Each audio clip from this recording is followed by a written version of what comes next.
দেখ, অনেকক্ষণ থেকে বলছি চোখটা বোঝ, ঘুমিয়ে যা, নাহলে ব্রহ্মদৈত্য আসবে, তখন কিন্তু মা কিচ্ছু করতে পারবে না।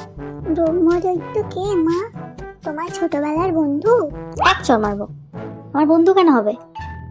ব্রহ্মদৈত্য হলো একটা বুড়ো ভূত। এই যে গাছ, এই গাছে থাকে। দুষ্টু বাচ্চা ছেলে মেয়েদের একা পেলে খপ করে ধরে নিয়ে যায়, আর এই গাছের কোটরে আটকে রেখে দেয়। তারপর কি করে? তারপর আর কি করবে? বাচ্চাগুলোকে শুধু উচ্ছে আর শাক ভাজা খাওয়ায়, মায়ের কাছে যেতে দেয় না। বেশি কান্নাকাটি করলে খড় মুটকে দেয়। বাপরে, সত্যি এই গাছে ব্রহ্মদৈত্য আছে? হ্যাঁ, আছে তো। তুমি দেখেছো? হ্যাঁ তো, আমার কাছে এসে বলছিল উচাই দুষ্টুমি করলে আমাকে জানাবে, আমি নিয়ে গিয়ে ওকে উচ্ছে ভাজা খাওয়াবো। কিন্তু আমি তো ভালো, তুমি না করে দিও প্লিজ। হ্যাঁ, আমি তো বললাম উচাই ভালো, ওকে এখন নিয়ে যেও না, দুষ্টুমি করলে তখন না না না, হয়। এই দেখো আমি ঘুমাচ্ছি, তুমি না করে দিও।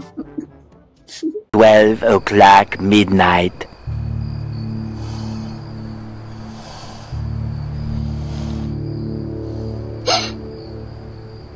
মা, ও মা, আমার সাথে একটু চলো না।